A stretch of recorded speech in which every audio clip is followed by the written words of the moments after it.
All right. Let's go ahead and get this stream started. Okay. So.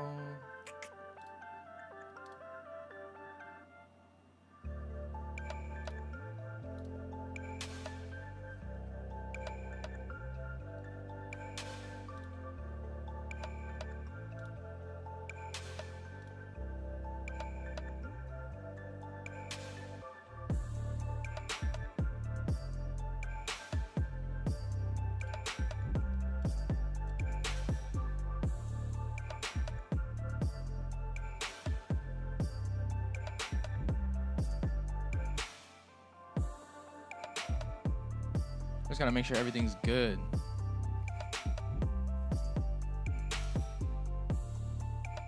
All right. Let's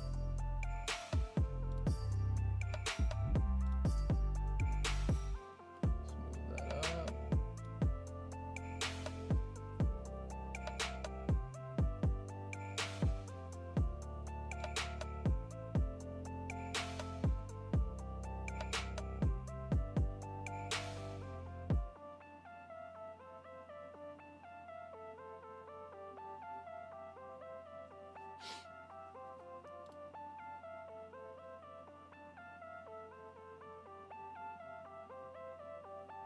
Okay.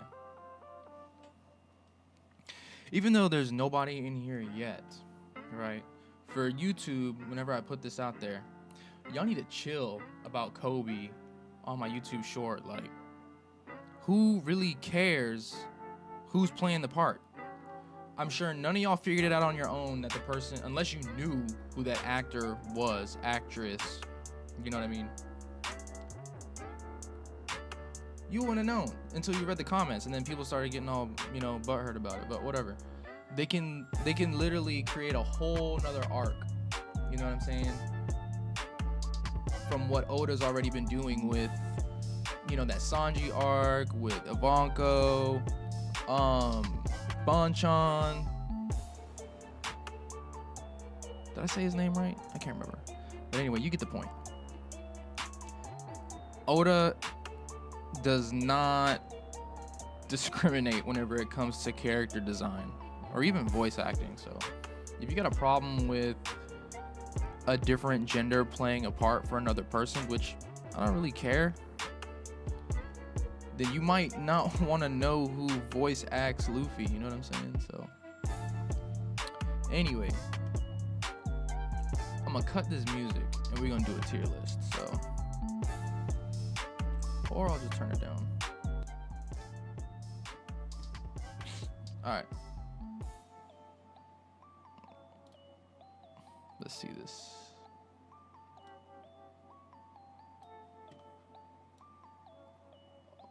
Okay.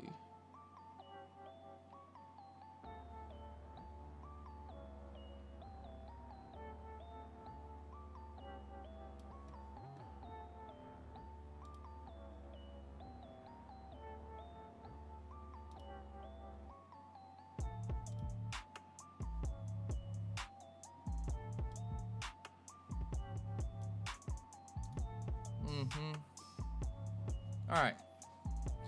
So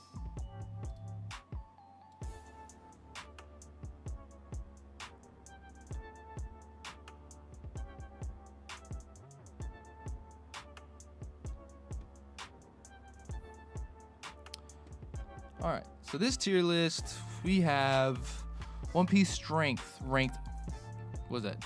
W, I promise tier list maker. All right. So broken. We already know who's broken. We gonna put, let's say, where's Luffy at? Of course, this dude is broken. Where's he at? Somebody help me find him. I'm blind. Well, we might as well put Joy Boy up there then too. Oops. Come on. We got Joy Boy up there. Okay, then we got Gear 5 Luffy up there. All right, let's start from here. Oh, I'm jumping all over the place. I remember him from the movie. He wasn't that strong whenever he got whooped on, so let's just go ahead and say he's like warlord level. Dragon, we have no idea. So we haven't even showcased him yet. We haven't even seen him do anything. So let's just go ahead and like move him. All right, hold on, let's see. Yeah, we just gonna go ahead and move him up here just cause. Frankie, I'm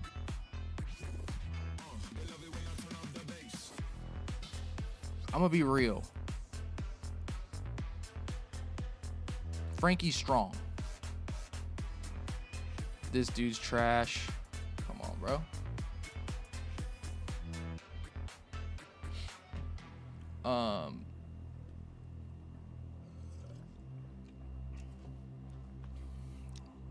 What was his name again? I forgot. He's wasn't it Jack? I think it was Jack. He is, I'll say warlord level.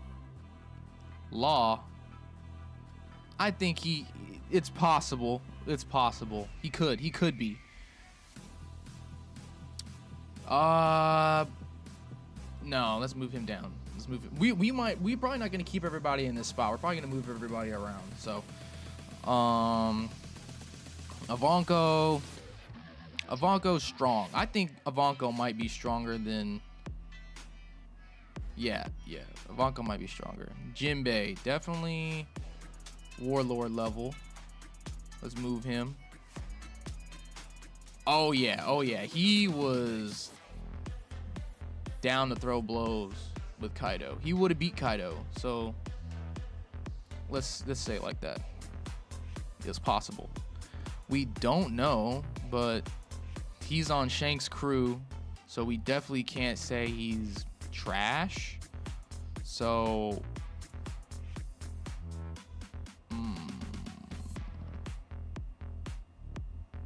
we'll put him as strong for right now. Shanks, of course, he's got to be up there.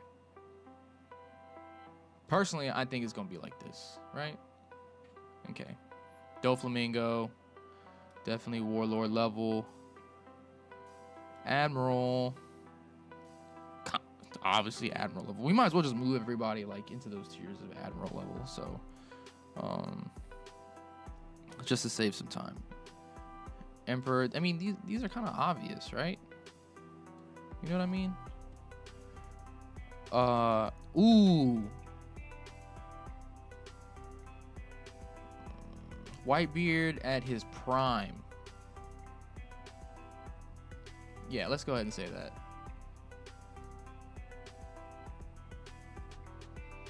Kaido could be king of the pirates, to be honest.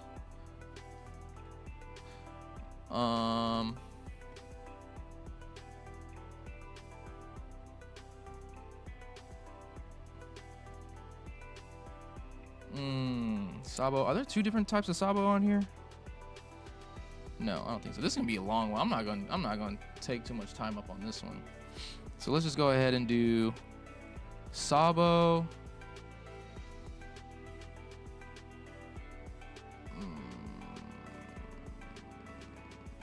Sabo is Emperor level. He's not taking on. I don't think he could beat Luffy. Ace. May he rest in peace. He attempted. No. I think he might have been able to have it. He can definitely be an admiral. He's strong enough to be an admiral for sure. Wait. Why are there two Doflamingos? Okay, well, if this is the case, then we're gonna put this Doflamingo there, and then this Doflamingo here. I don't remember who that is. I'm ashamed to say. This is New Age Sanji, right? So that's definitely there. Chopper. Sorry, Chopper. He's not gonna be, that strong, and he doesn't really fight. So But no, he held out pretty good. All right, let's say it like that. Ooh, yeah, you're trash.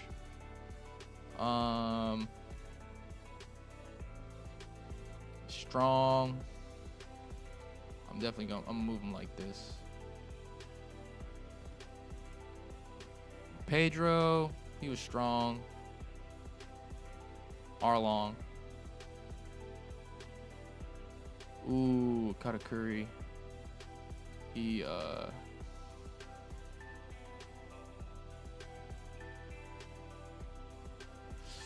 was he Admiral level? Could he beat an Admiral? I don't think so. Maybe Warlord level. And this is current, or this is like base level Luffy, definitely. Okay. Old Whitebeard, he was still killing people. Yeah, he's still definitely Admiral level. All right. So trash. He's definitely up there. I think it'll go like this, right? I think Sanji is past Ace right now. So Brook is definitely Warlord level. I'm moving this fool down. He lost to like Luffy and them way back before Gear 5 came out. We'll put him up here.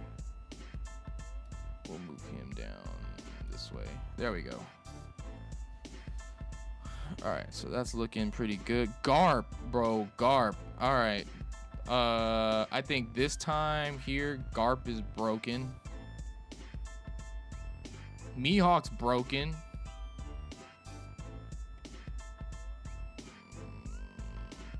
Blackbeard.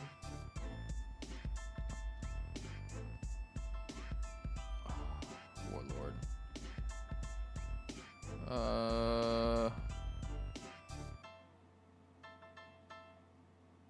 I don't know, man. On the level of admirals, yeah, I'll have to put them. I have to put the Marines like in their own tier because, to be honest, not really much. Okay, all right. This is gonna have to be like that, right? No. It's gonna have to be Joe Boy. Then Gold Roger. Am I being biased? No. Okay. I think it'd have to be like that, right?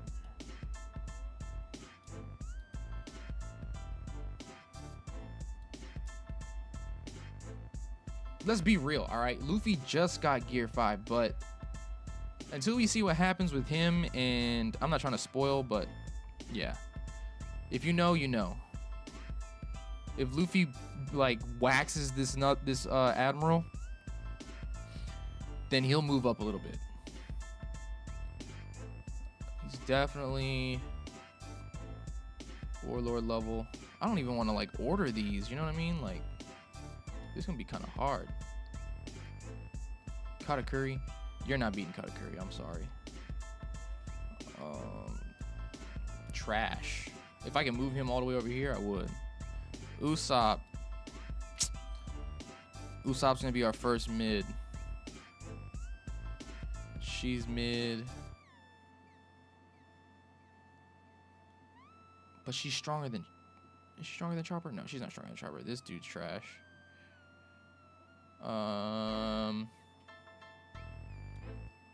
Emperor level.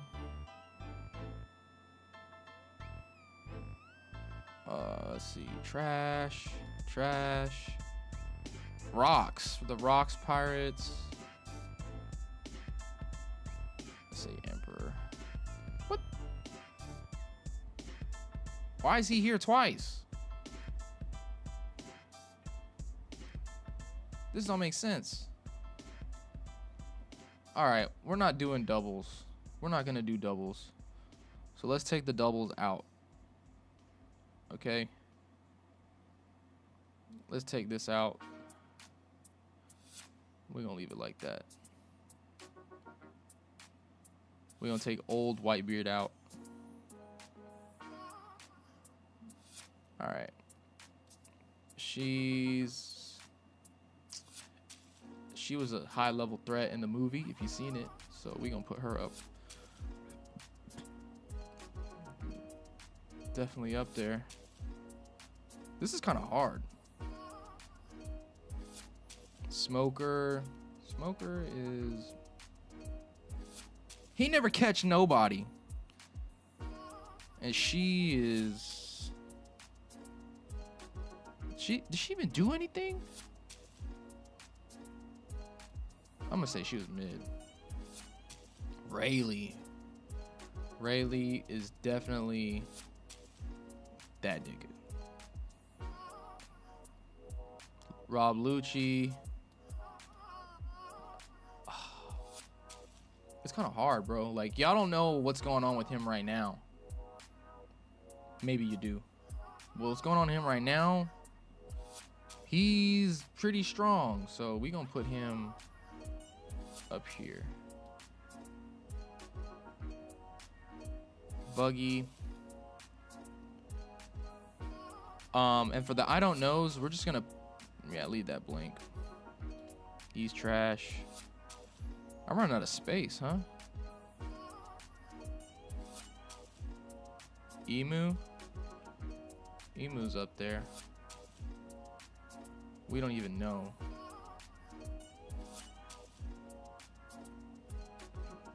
Just based off influence alone, yeah, he deserves to be up here.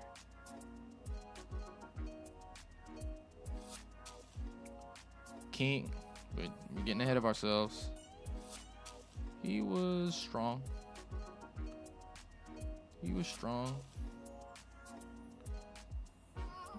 Mid. Definitely up there. Mid. Our boy. He's Emperor level. Oh, I got money on Zoro. Like, dead ass. My money on Zoro right there. What else?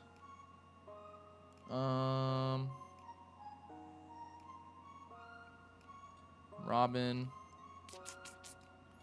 She's Warlord level. Prime Rayleigh. Let's just go ahead and use Prime Rayleigh.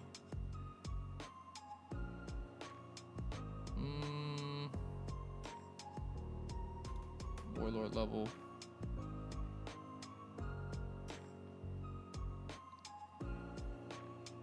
She's Warlord level. Ooh, he's up there. I want to say he's Admiral. Katakuri could be an Admiral. Okay. Let's go ahead and change that up real quick. She is...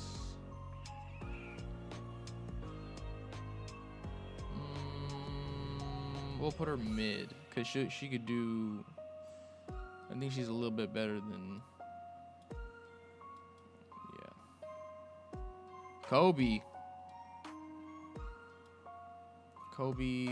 Kobe's Admiral level right now.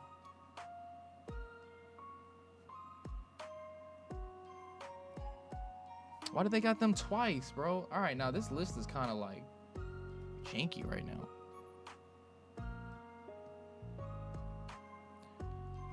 All right, strong. Some of these people I don't really care for. I do remember, but he's mid. Why? What? Why are some of these people even in here? Mid.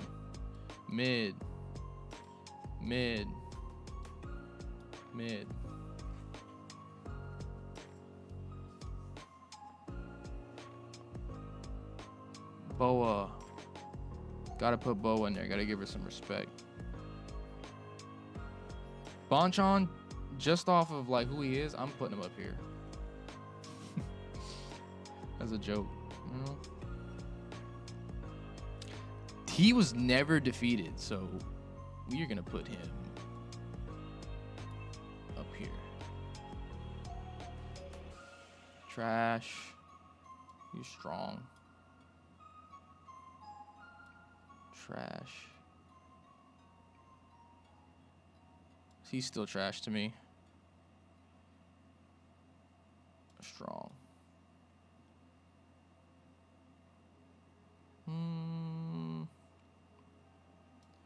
Trash. Mid. Very useful, but mid. Caesar Clown. He was actually kind of strong.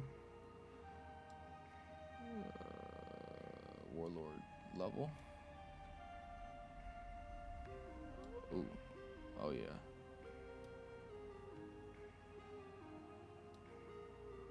Mid. Right. Strong. Ooh, yeah, he's pretty strong too. I'm gonna put him up there.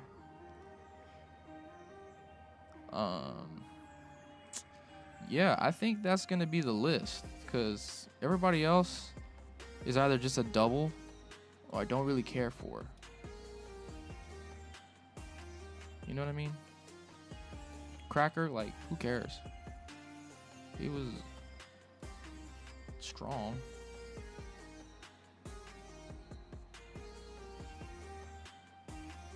But yeah, I think this list is looking pretty good right now, right? We about to do Naruto next. Now, if I wanted to move some of these people around, I would say... no, I think this is good. I think this is good. I got King over him, though.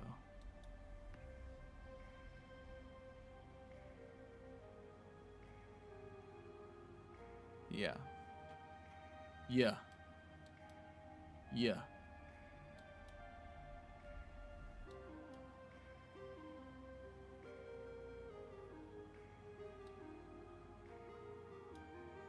All right. Maybe that's it.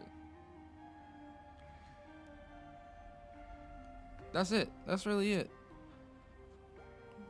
All right. Look at this list. If y'all think, how would y'all put anybody else in order, right? Because some of these we don't even know. Like, I wish they only use characters that we only know so far and how strong they are, because we know nothing about Emu, really. We don't really know what abilities Emu has. Joy Boy, nothing except for it's Luffy, pretty much. I think that is who really Joy Boy is. So, all right, let's move on to Naruto. I want to start off with Tenten. Is she in here? Tenten, you are trash. Yo, Tenten is probably the worst in this entire thing. You know what? Just cause I'm hating, we'll give him some props. You get D compared to where everybody else is at. Man, come on. I'm not about to put Boruto up in this entire tier, bruh. Is this, what's her name? Is that Sasuke and Sasuke's daughter? You know what? She's strong. She better than you. Let's put you up there. Now, let's get to the S tier list, right? All right, so Choji, we gonna put him in B. A for now. B. Ooh. He was scary, bro. Like, his abilities were pretty scary. I'm not gonna lie. So let's put him in. He wasn't playing around like back then.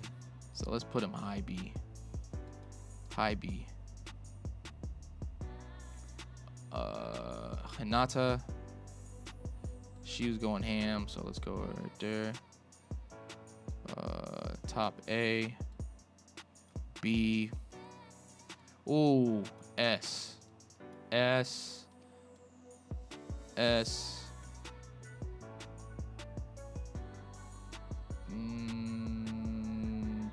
High B. She wasn't a fighter, really. So, Killer B. Killer B's A. Kisame, he was pretty strong. She was just B. Konohamaru. At this age, you're trash. Like, what do you want me to do with this? Like, what do you want me to do with that?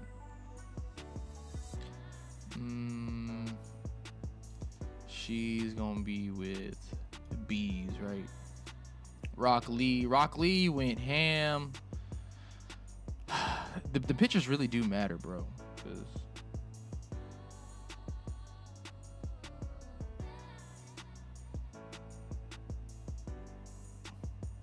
we shouldn't even do strength level with these because these are just so random and scattered.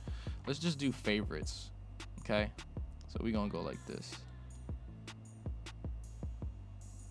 Favorites.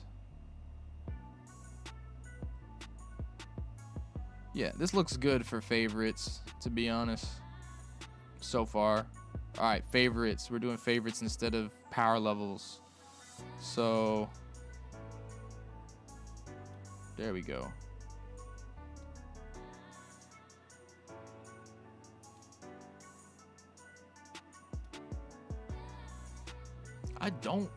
So yeah, favorites, I don't really care.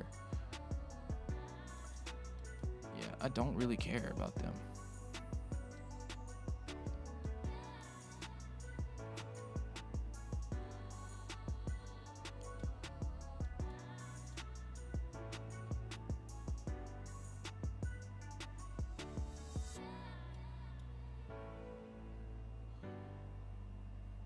Neji.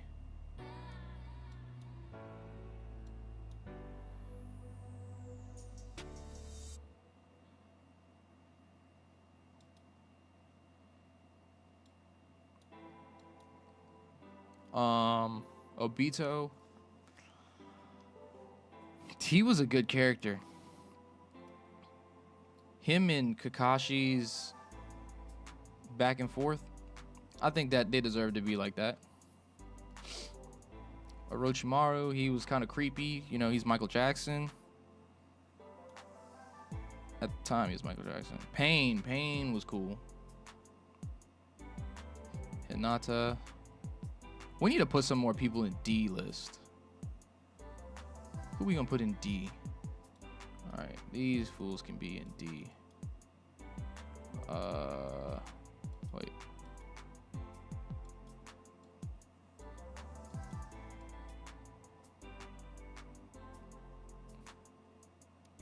Yeah, I'm leaving it like that.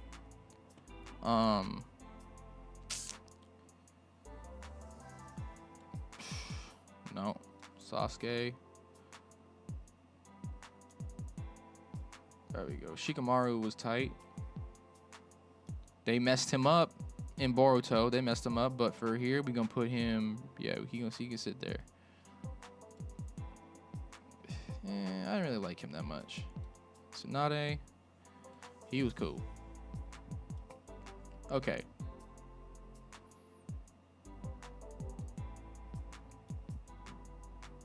Excuse me. So, where's the presentation mode? I don't know what that is. But I did like Pain more. Uh-oh. What happened? What happened?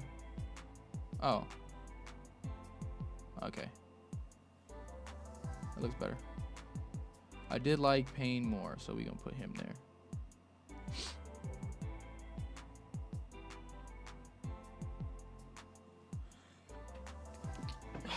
Bless me.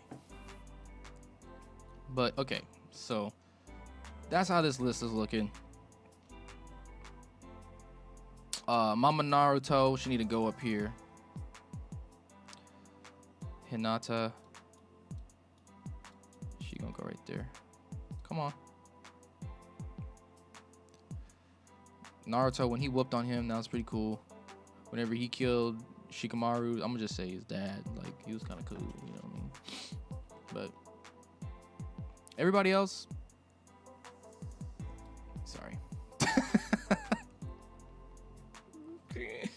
I'm sorry. All right. Give it up for Strong Arm. It's a decent tier list. You know what I'm saying? So, all right.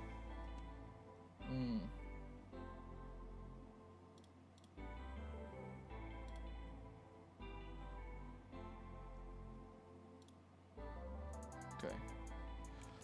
That's a decent tier list.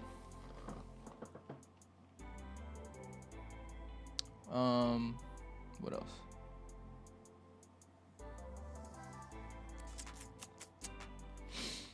So, what games do we want to play, bro? What are we gonna get into?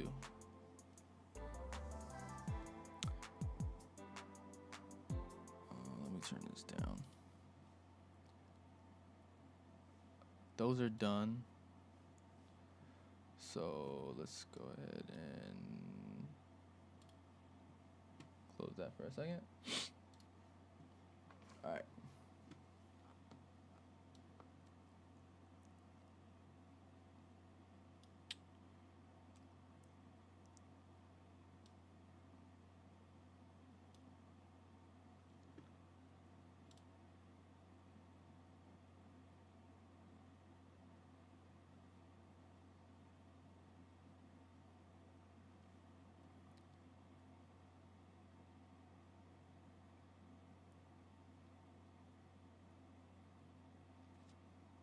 All right.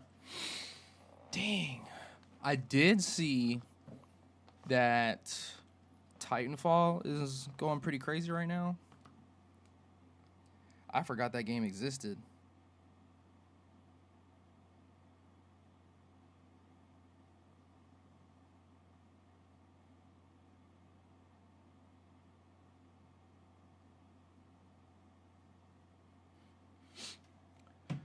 Oops. So I was trying to find a tier list, right? That was just top 5 animes, right? And a quick update though. I've been really streaming too much because my audio isn't up to par at the moment. Because I'm using a wireless mic. You know what I'm saying? I could go and buy like a podcast mic, but I'm just kind of like, I don't really need it right now. Like, this is doing the job. Sounds pretty good to me. But the only thing is that I'm not sure when it happened, but I think it was whenever I went to Atlanta. The mic port on the camera is jacked up. So I gotta either send the camera off to get it fixed or just replace it myself. And if I send it off, I don't know how long that's gonna take. I can already just kind of scratch that off to like not having a camera for up to 2 weeks. I do have a backup camera. I have an A7 II that I could like, post up and use in the meantime, you know. I don't know. So let's see what's going on with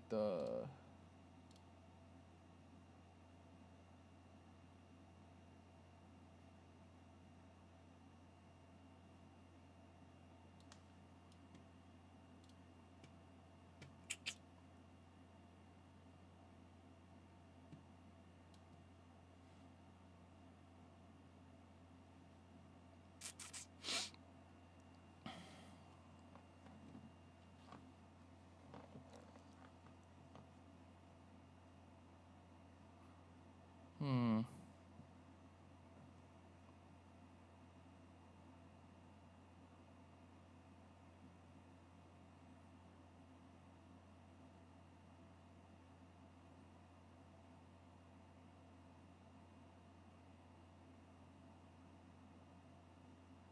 Never. I don't know. Is Counter Strike 2 pretty good? I wanted to play it.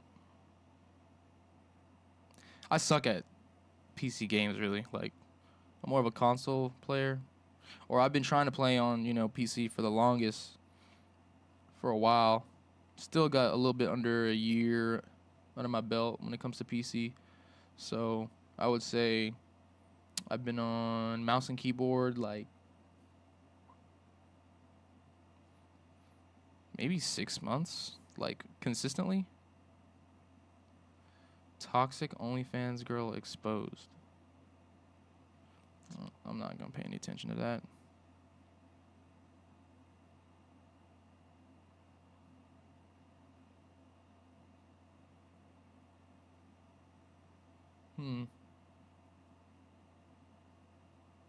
Ooh, did y'all listen to Rod Wave's new album?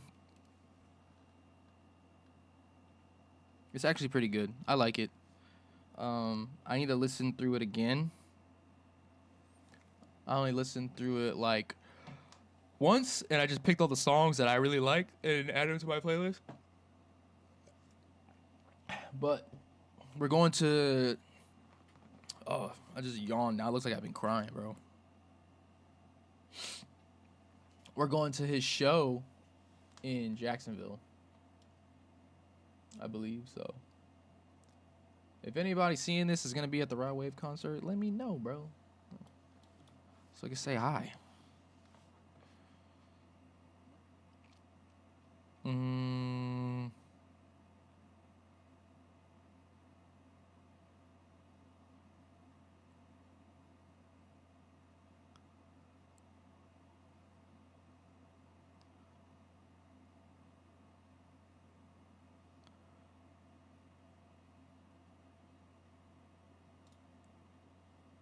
Okay.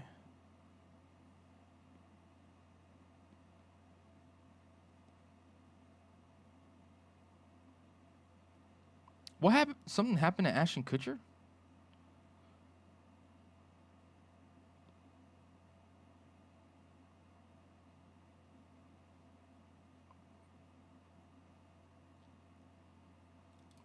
19-year-old Ashton Kutcher walked on the set of That 70s Show as Kelso, and the world fell in love with him. He was a tall, handsome, gullible goofball who stole the hearts of women and teens around the world. What they didn't know is that there is a whole different side of the actor that Hollywood rarely sees. And over the years, he would slowly expose who he truly is. Debuting in August 1998, That 70s Show...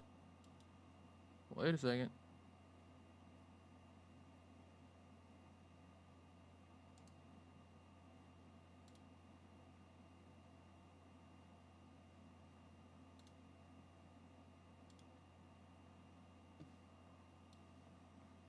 Hold on. Wait a second.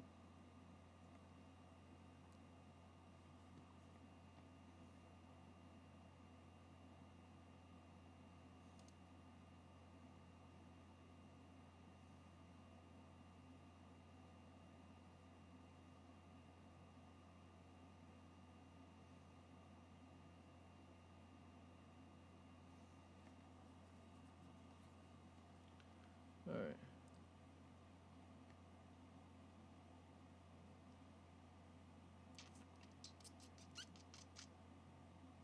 I don't want to mess it up.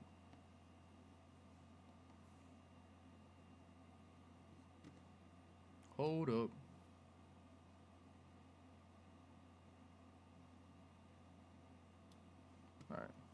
19-year-old Ashton Kutcher walked on the set of That 70s Show as Kelso, and the world fell in love with him. He was a tall, handsome, gullible goofball who stole the hearts of women and teens around the world. What they didn't know is that there is a whole different side of the actor that Hollywood rarely sees. And over the years, he would slowly expose who he truly is. Debuting in August 1998, I've That always seen him 70s do a Show bunch of followed the good things when Foreman it came family, to, like, mainly through the eyes of their son Eric catching and his pedos group and of stuff. teenage friends, pretty boy Michael Kelso, stoner Stephen Hyde, and foreign exchange student Fez, along with the Foreman's neighbor Donna Pinciotti, and snobby rich girl Jackie Burkhart. Although a comedy, the show addressed are they issues still together? universal to teens across all decades, including together relationship for a drama, while, weren't they? problems with school, and underage drinking and substance abuse. Despite the near constant bickering and sarcastic jokes, each friend deeply cared for one another. Two people that especially cared for each other were Jackie and Kelso, who were boyfriend and girlfriend on the show. And in season 1, episode 5, they kissed in front of 10 million viewers. At the time, Ashton was 19 and Mila Kunis was just 14 years old.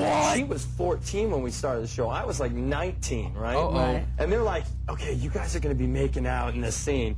And I'm like thinking like, wait, I this never is like kissed a guy. slightly I was illegal, gonna say that's right? probably your first kiss ever, right? He was my first kiss. Why don't you tell what bet you made with Danny about our first kiss? No, it wasn't the first kiss. No, It was like go a ahead, second or Ashley. third kiss. It was the first. It was like the first week. No, it was not the first week. Whatever. Let me tell you what happened. what No, let me tell you no, what happened. no. Okay, so I've never kissed a guy. So I was so. I mean, you know, Ash was attractive, and I was a 14-year-old little girl, and I was extremely scared for God. my life. Sure. And then, he my was God. very nice about it. He was like, "Oh, don't worry." So I was like, "Okay." Then Danny goes to him and goes, "Dude, I'll give you $10 if you French kiss her." What would you stick your tongue in my mouth or some? What? No. For $10. You're making it sound like it was like really.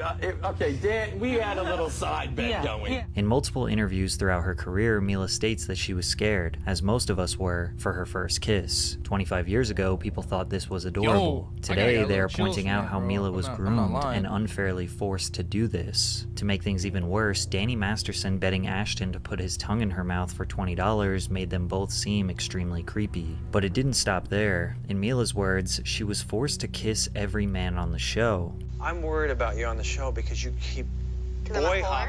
What? Because I'm the whore in the show. I think so. I know. And It's upsetting to my parents as well. Off camera, I know you're such a nice lady. Thank You're you. what? You're all of 19. Yes. Yeah. And you're in the show though. You're just. I'm the one zoned who's out kissed right now. every single guy in the show except for Topher. That's so wrong, isn't it? Yeah, it is. Yeah. It's quite wrong. Yeah. And what do the writers? They just throw you. They don't care. No, they just. I don't know what they're thinking. I have no choice but You know, to just kiss every man on the show. I would. We have all heard the horrifying stories of Hollywood. If this is what she was forced to do on screen, what happened off screen? The first season of That 70s Show was a tremendous success, producing 25 episodes and averaging 11.7 million viewers. While some praised Ashton for his newfound fame, others resented him, claiming that he was mediocre and coasting off his natural good looks. But nobody resented him more than his twin brother, Michael. There was a moment where I viewed him as receiving more attention than I was, and that kind of drove me down to a place where I was jealous. Most people don't know about Ashton's twin brother, and after he watched Michael flatline on a hospital bed, his whole world flipped upside down.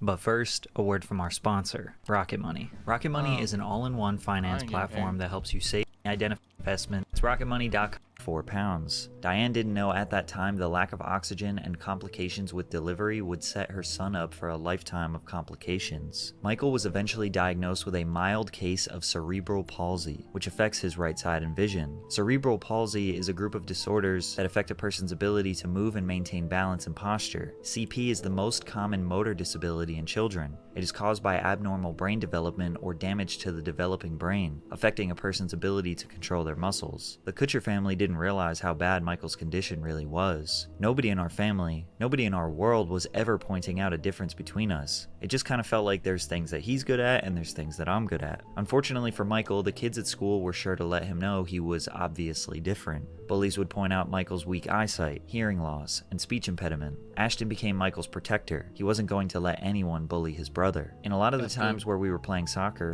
and where maybe other kids would exclude me, he would always make sure that I was included. Michael even said that Ashton went so far as to only accept a sleepover invitation if his twin brother was invited too. Ashton felt guilty that his brother was suffering from this illness while he was totally normal. But in the 8th grade, things took a turn for the worse. Michael developed flu-like symptoms and doctors discovered that he had contracted viral myocarditis, resulting in an enlarged heart that needed a transplant. Michael was only given 3 or 4 weeks to live. Ashton stayed right by Michael's bedside the entire time, until one day, he flatlined. Ashton contemplated ending his own life since his heart would be a perfect match for his twin. He asked his parents to sacrifice him for Michael. Fortunately, Michael found a donor within 24 hours from an accident victim in another state and successfully received a heart transplant, ultimately saving his life. But his complications didn't end there. The family relocated to Homestead, Iowa, where Ashton attended Clear Creek Amana High School. Unfortunately, Michael later developed a blood clot and required open heart surgery. Ashton quickly realized he couldn't help his brother. He couldn't handle any more heartache and did whatever he could to distract himself. This is where he found his passion for acting in school plays, but he wasn't able to stay focused, which led to a pattern of delinquency. Ashton was convicted of third-degree burglary and sentenced to 3 years of probation and 180 hours of community service after trying to break into his high school after hours. When he went to the University of Iowa, he was kicked out of his apartment for being too noisy and wild. School, he was partying every night and often woke up many mornings not knowing what he had done the night before. However, it was on one of these drunken nights that he realized he had a gift. At the Airliner Bar in Iowa City, Iowa, a woman approached Ashton and asked if he had ever considered modeling. Ashton had nothing to lose, so he entered the Fresh Faces of Iowa modeling competition. To his surprise, he placed first and found an opportunity to be successful outside of traditional education. He traveled to New York City and participated in the International Modeling and Talent Association convention, losing to Josh Duhamel. Despite losing, Ashton garnered attention from several modeling agencies. Standing at 6'2", he soon landed a modeling contract with Next Modeling Agency. He immediately dropped out of school and pursued this full-time, becoming the face of Calvin Klein and a skateboarding company called Zoo York. But modeling was not his passion. He knew he was more than just a pretty face. After hearing about an audition for a comedy sitcom in LA, Ashton decided to take his chances. He auditioned for 2 roles on 2 different shows and landed them both. The first was a 1-hour TV drama about cowboy surfers. Ashton was desperate to make his dreams a reality, but he denied the role because it didn't feel right. That series became Wind on Water, a low-budget adventure canceled after 6 episodes. The second role he landed was Michael Kelso on That 70s Show, which made him a superstar. Now, most people know Ashton to be kind of a one-dimensional actor. He landed a couple of minor supporting roles in romantic comedies early on, Coming Soon and Down to You, as well as the action crime thriller Reindeer Games. But he made his lead role debut as Jesse in Dude, Where's My Car?, a stoner comedy about 2 friends who wake up after a night of partying, unable to remember where they left their car. Now, this film was bound to be successful for Ashton, since it was written by That 70s Show screenwriter and script editor Philip Stark, and the main character Jesse was basically the same as Kelso. Stark was familiar with Ashton's comedic timing and was able to construct the screenplay in a way that displayed his strengths. Where's my car? Critics hated the movie, saying it straight up wasn't funny, but that didn't matter. Dude, Where's My Car? Was a box office success and grossed over $73 million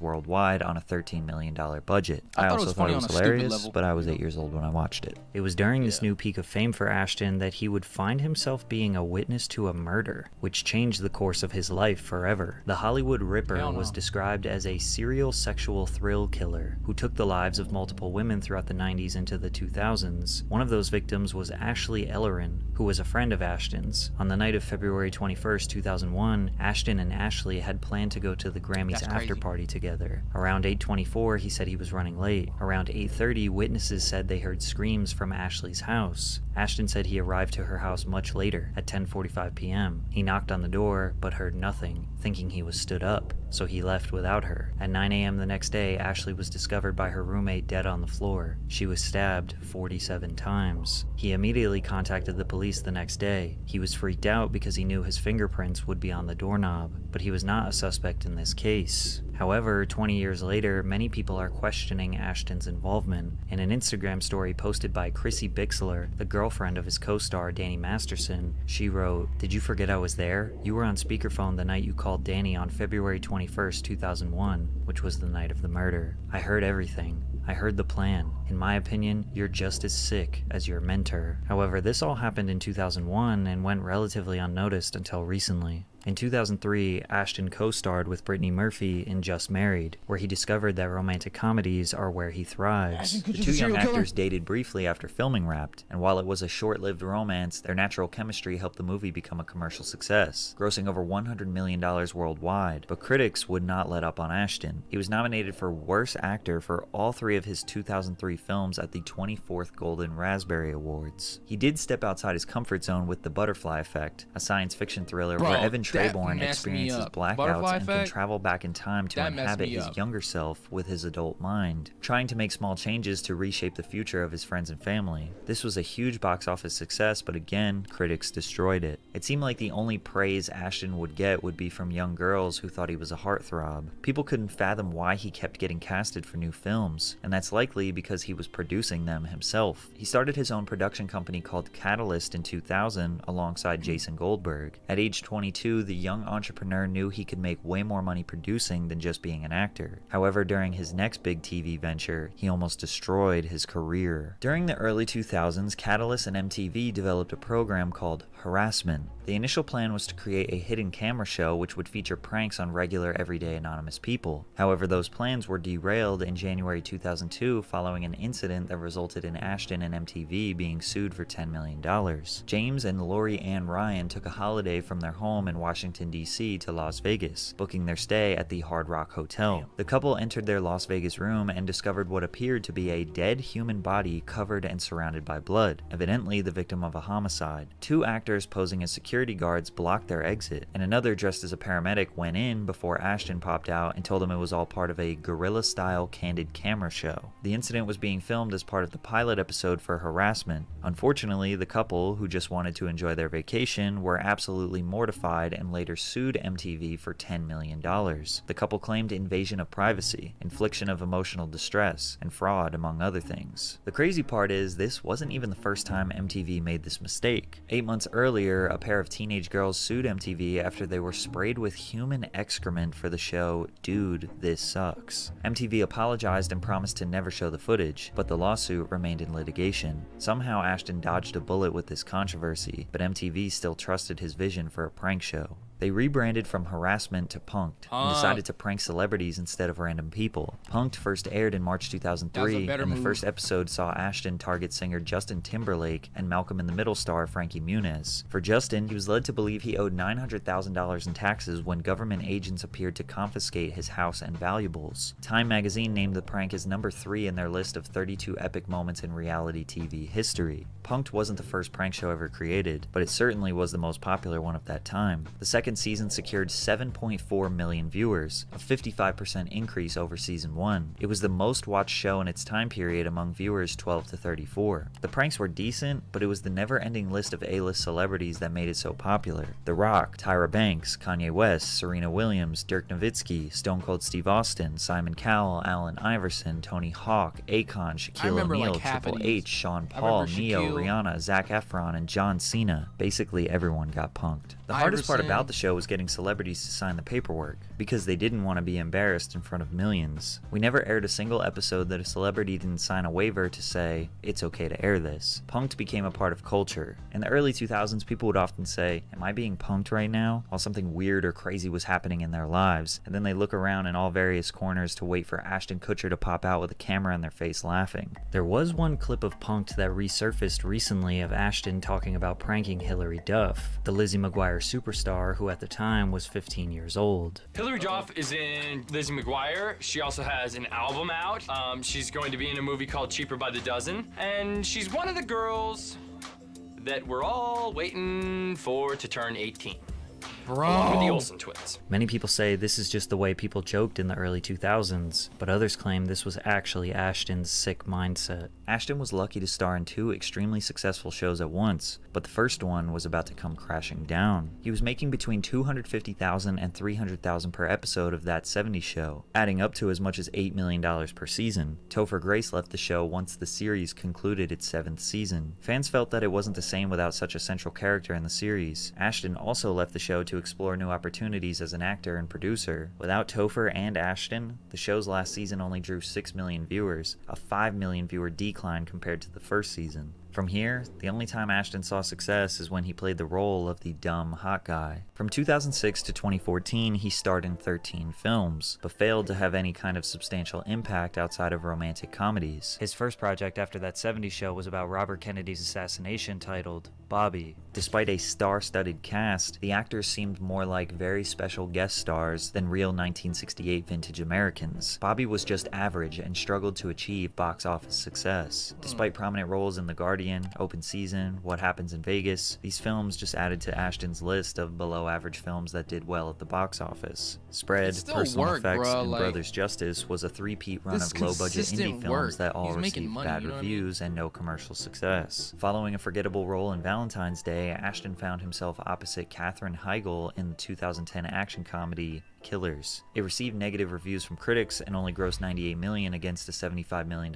budget, and with his film career on the ropes, he accepted yet another rom-com. No Strings Attached with Natalie Portman. The film was adored by fans and grossed over $149 million worldwide. But what fans adored even more was Hollywood's newest power couple, Mila Kunis and Ashton Kutcher. If you live Ashton within your ended his means, marriage with his then making wife, that much money, Demi Moore. Ashton and Demi met in you can't be poor, 2003 bro. when Ashton was 25 years old and Demi was 40. Their relationship quickly made headlines as an unexpected couple with their 15-year age gap. Demi already had 3 daughters from a previous marriage to actor Bruce Willis. Following months of negative reports about Ashton's alleged infidelity, Ashton and Demi both decided it was time for a divorce. However, still to this day, he remains a father figure to her children. I make a conscious effort to stay in touch with the girls. I love them, and I'm never going to stop loving them, right? I'm respecting them and honoring them and rooting for them to be successful in whatever they're pursuing. A lot of men, especially A-list celebrities, would not keep in touch with their ex-stepchildren after a divorce. But once he reunited with Mila Kunis, that 70s show fans' dreams came true. Sometimes life imitates art. On top of that, Ashton made a winning return to television in 2011, replacing Charlie Sheen on 2.5 Men after Sheen's antics got him booted off the hit sitcom. Kutcher fit in as yet again the idiotic, handsome womanizer, but ratings rapidly declined until it was ultimately cancelled. It didn't really matter though, because Ashton was the highest paid actor on television for 4 years, according to Forbes, making upwards of $700,000 per episode. He specialized in acting like an idiot, man. But in real life, he is far from it, because his hundreds of millions in net worth is due to him being an early investor in some of the largest corporations today. Airbnb, Pinterest, Shazam, Skype, Spotify, Warby Parker, and Uber all received some investment money from the actor. One of his top executives at Catalyst, Sarah Ross, began introducing him to Silicon Valley elites during the early 2000s. I spent 90% of my time just listening, says Kutcher. Ashton used his celebrity status to break into Silicon Valley and begin investing before it was a cool thing to do. As you can imagine, he made a fortune. In 2010, Ashton teamed up with music executive Gary Osiri and investor Ron Burkle, founding A-Grade Investments. In 2016, Forbes noted that the group turned their $30 million fund into a cool $250 million in just a 6-year period. Throughout the 2010s, you would see him at tech conferences and on business news networks talking about money instead of movies. But as you learn more about what he does with his money, you realize he is not like your typical capitalist. That's what I'm talking about. Ashton spends a ton of his dollars and time to ending suffering around the world. Ashton made considerable efforts to raise money for Habitat for Humanity, Girls Educational and Mentoring Services, Boys and Girls Clubs of America, Raising Malawi, United Nations Children's Fund, St. Jude's Children's Research Hospital, Stand Up to Cancer, among others. In March of 2022, Ashton and Mila helped raise over $30 million for Ukrainians after Russia invaded their country. However, his most profound effort that you almost never hear about is his foundation to stop child sex trafficking, Thorn, Digital Defenders of Children. The nonprofit builds software given to law enforcement for free to identify victims of sex trafficking and the people participating in the sale and exploitation of children. Ashton has been devoted to this cause for over a decade, and his efforts through Thorn are making a difference. The 2021 impact report from Thorn shows their software, Spotlight, identified 3,977 victims in 2021 and 24,366 during the lifetime of the software. Over 2,700 law enforcement agencies are now using the technology provided by Thorn. The work Thorn is doing helps protect children from their abusers and removes damaging content from the internet. Ashton is the co-founder and chairperson of Thorn. In 2017, Ashton testified on Capitol Hill about child sex trafficking. The things he said in this testimony are sickening, but they need to be heard so people can address the disgusting reality of what goes on in this world. I've been on FBI raids where I've seen things that no person should ever see. I've seen video content of a child that's the same age as mine being by an American man that was a sex tourist in Cambodia. And this child was so conditioned by her environment that she thought she was engaging in play. Ashton claims that it would typically take years for federal agents to identify and capture a trafficker, but his software is able to do it in just 3 weeks, and in some cases, he has identified and rescued victims within just 3 days. He asked Congress for, of course, money to build more infrastructure around this, but also he wanted to create a government initiative to end human trafficking. However, we don't know if his testimony mobilized any government programs. We do know that he hasn't given up. In 2022, he raised more than $1 million for Thorne while running the New York City Marathon. And to this day, Thorne has a team of 100 employees using technology to defend children from sexual abuse. However, just recently, Ashton and Mila have said things that make us question everything we thought we knew about them. Danny Masterson, their co-star on That 70s Show, was accused, tried, and found guilty of R-wording 2 victims. Masterson was accused in 2017 by 5 different women, claiming he assaulted them in the early 2000s. 3 of the 5 victims were Scientologists, a church that he has been a part of since he was a child. Masterson assured everyone that these claims were false, and he was a victim of jealous women who feel empowered by the Me Too movement. However, the court did not see it that way. The trial began in October of 2022, and the testimonies were horrifying. Multiple victims testified how brutal and forceful Masterson was. One of his victims was his longtime girlfriend, Chrissy Bixler. In May of 2023, Masterson was found guilty of R-wording 2 women in 2003. But in a strange turn of events, Ashton Kutcher and Mila Kunis each sent the judge a letter asking for leniency in Masterson's sentencing. In Ashton's letter, he describes his now guilty friend as an extraordinarily honest and intentional human being, and a role model. He ends the letter with, "While I'm aware that the judgment has been cast as guilty on 2 counts of by force and the victims have a great desire for justice, I hope that my testament to his character is taken into consideration in sentencing. I do not believe he is an ongoing harm to society, and having his daughter raised without a present father would be a tertiary injustice in and of itself." Despite Ashton and Mila's attempts, the judge sentenced Danny Masterson to 30 years in prison for his crimes. Ashton's statement completely changed everything we thought we knew about him. He dedicated the past 10 years fighting against human trafficking, being a first-hand witness on multiple occasions to arguably the worst type of crime in human existence, and being a part of rescuing these victims and trying to give them a fair chance at life again. Only to contradict everything he stands for when his co-star committed the exact crimes he is fighting against. Then to defend his character and say that him being in jail would be an injustice. This one statement destroyed Ashton's credibility forever. Once the letters leaked onto the internet, they apologized. We are aware of the pain that has been caused by the character letters that we wrote on behalf of Danny Masterson. We support victims. We have done this historically through our work and will continue to do so in the future. A couple months ago, Danny's family reached out to us and they asked us to write character letters to represent the person that we knew for 25 years. 30 years for crepe. So that the judge could take that into full crepe, consideration relative to the sentencing. The letters were not written to question the legitimacy of the judicial system or the validity of the jury's ruling. They were intended for the judge to read, and not to undermine the testimony of the victims or re-traumatize them in any way. We would never want to do that. And we're sorry if that has taken place. Our heart goes out to every single person who's ever been a victim of sexual assault, sexual abuse. This robotic and cold apology did not help anyone understand why they sent these letters, and this entire situation makes people regret celebrating Ashton Kutcher for the past 25 years. He might be in on it. Conspiracy, right? Let's say Ashton created the Thorne technology so that he could go on these sting operations, so that he could ingest all the content that he's seeing during the sting operations, right? And I'm only putting light on that from him talking about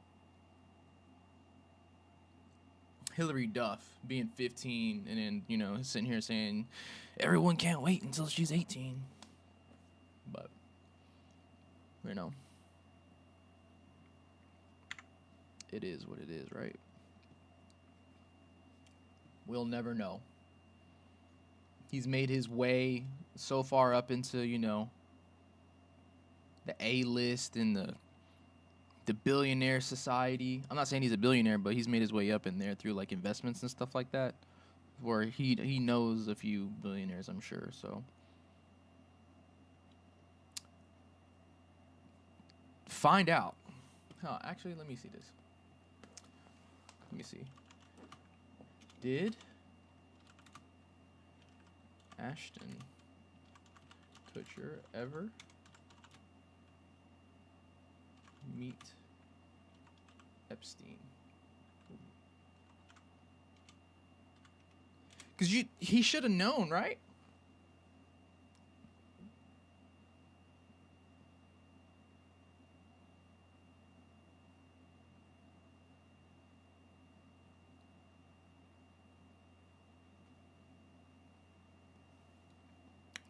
I don't know. There's nothing. I don't see nothing on it. Even if there was, he probably would have got it removed. You know what I mean?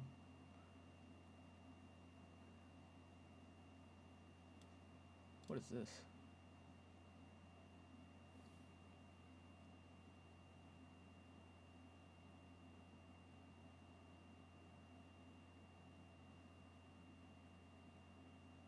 Okay. They said there's a photo with them, but it was an altered photo. So I don't know if that's... I don't know how true that is. It's kind of rough, though.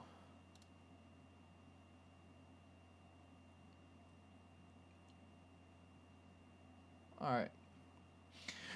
Okay, so I just wanted to get on here for a little bit, do a couple reaction videos, you know what I'm saying? Try to stay active on the account.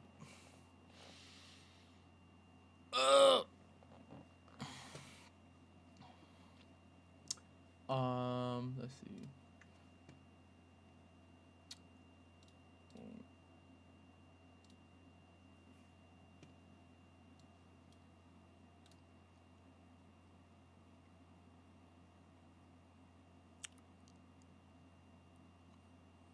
Again, to close it out, right?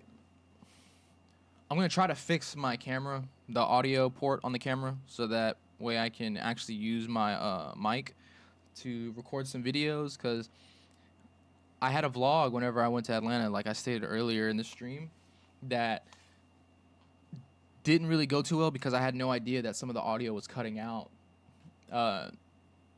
because of the mic port in probably about half of the videos. So I'm gonna have to chop them up and then edit them in a way, like I'll probably have to voice over a little bit, so that way like it makes a little bit of sense. But if it doesn't seem like it's right or not a whole lot of talking, I'm gonna figure it out, okay? And I got a couple of other things that I ordered. I want to show y'all the prints as they're finished, because I asked a best friend of mine, his dad does like some really good woodwork, and he's super creative, and I'm trying to get some frames done for the posters, the prints, because I need like one's a 90 by 90 centimeter. It's pretty big, and I think the other one is like 200 by 60. I can't remember. Like 200 by 60.